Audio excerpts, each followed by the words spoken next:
Welcome to this new automotive news video for Wednesday, June 3rd, 2026. Today we're going to talk about Peugeot, which, in an effort to save some money, has announced that its future cars sold in Europe and France will have Chinese engines. We're also talking about Stellantis, which is announcing a major investment in France but is betraying one of its European partners.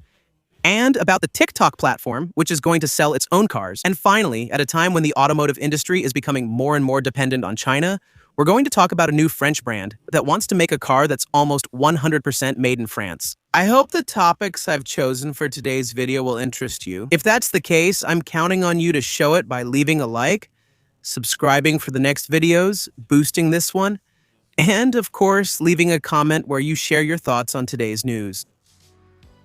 Peugeot has just made a decision that is likely to prompt a strong reaction from many French drivers.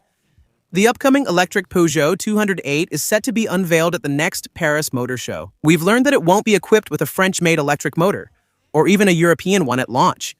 Instead, it will actually have a fully Chinese-made motor, a choice that, in the end, isn't all that surprising, because Peugeot and the rest of the Stellantis group are currently doing everything they can to get closer to Chinese brands, to use their technologies, to form partnerships, to try to catch up on their technological lag in electric cars. What's quite surprising is that this electric motor won't be coming from the Leapmotor brand. Leapmotor, a Chinese brand, is distributed in Europe by Stellantis, with which Stellantis has very good ties. Since several models from Stellantis' European brands, like for example Opel, will see several new models developed in partnership with Leapmotor added to their lineup, whether it's software, batteries, or motors. It would have seemed quite logical for Peugeot to take advantage of this partnership with Leapmotor, but no. The electric motors for the 208 will be supplied by the Chinese company Jingjing Electric Technologies, which is better known as JGE. Not until mid-2028, about a year after the commercial launch of the electric 208 model, that an alternative developed by E-Motors will appear. E-Motors, which isn't really a European company either, since it's actually a Japanese company in which Stellantis still has some involvement. So, to sum up the situation, the new Peugeot 208, Peugeot, which is still a traditional French brand, will end up having almost nothing French about it. Yes, some of the vehicle's equipment will come from Valeo, which is a French supplier, but the engine comes from China. Even if that's not confirmed yet, there's a strong chance that the battery and engine management software will also be Chinese. And the car won't be assembled in France, but rather in Hungary. So why is Peugeot relying on Chinese engines first? Simply because they're better than their European counterparts. But also it has to be said Chinese engines are generally cheaper. So it's a way for Peugeot to save money. Let's not forget that a Chinese engine doesn't mean a low-quality engine. The Chinese are far ahead of European brands when it comes to electric engines. On the other hand, it really doesn't look good for a brand that's currently in a huge mess, because in the past, they've already tried to save money on their engines. That was called the 1.2 PureTech, and it was probably one of the worst combustion engines in history. So, let's hope for Peugeot that history doesn't repeat itself when it comes to their electric cars. In the end, Peugeot is doing pretty much the same as all the other European brands. They're working on partnerships with the Chinese, because they're simply way behind when it comes to electric vehicles, just like all the other European manufacturers. They're now depending on secondary technologies to stand out. In the end, the only original thing about the Peugeot 208 compared to a Chinese city car from a Chinese brand will be that it has the hyper square steering wheel, which is the steering wheel we've already talked about several times in videos. It has a unique feature. It isn't mechanically connected to the wheels at any time, relying only on sensors to mimic the driver's steering wheel movements, simply to interact with the steering of the vehicle. So it's not certain that this is the kind of technology future Peugeot 208 customers are really looking for. This decision by Stellantis and Peugeot still raises questions. If Stellantis and Peugeot depend more and more on China for these technologies, what will happen to the European automotive industry? And at the same time, the group announced major investments in Europe. So you'll see, even if for us it's good news, it's still a decision that's getting a lot of attention. Indeed, and that's good news for the French automotive industry. Stellantis is announcing 1 billion euros of investment in France. Out of this, 1,500 million will be invested to develop the new STL1 platform, which is central to Stellantis' future. In Europe, this platform will now be the foundation for nearly all the cars sold by the group, giving France significant responsibility.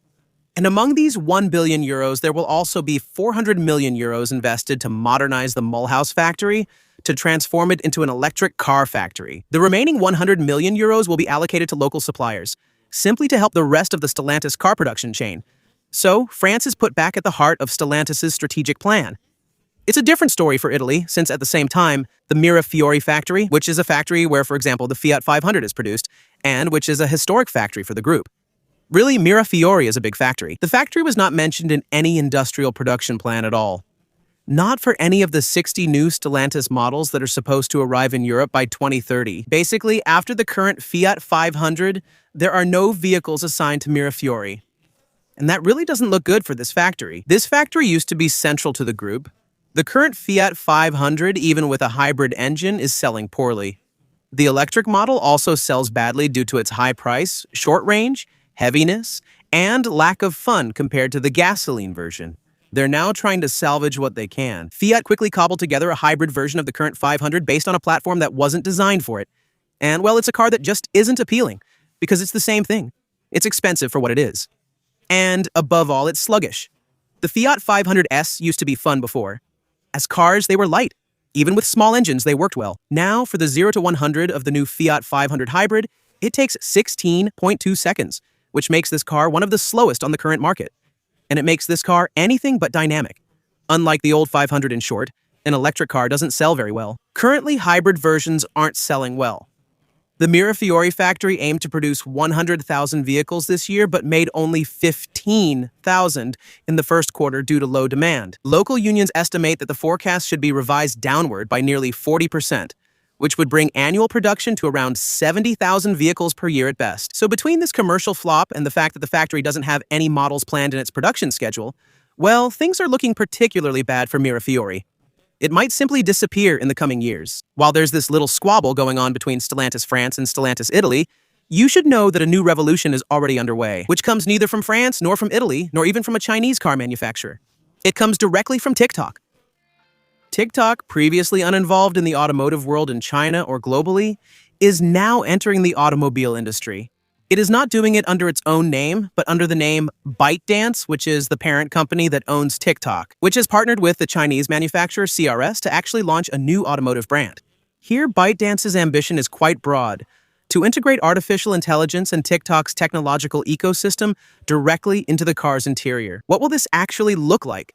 It will result in a first model that will be an electric crossover SUV, and also a plug-in hybrid, depending on the version chosen. CRS will produce it, setting it apart from other Chinese and global manufacturers who rely on already existing technologies for managing their internal artificial intelligence for infotainment or other features. ByteDance will use its own technology, its own artificial intelligence, which will be called Volcano Engine. The idea, even if for now there isn't a concrete example of this, is to turn the car into a connected platform, capable of interacting with the driver and passengers in a completely different way. The target is clearly identified. Younger generations are already ultra-connected and familiar with TikTok. And even if for now the priority remains the Chinese market, CRS is already present in Europe.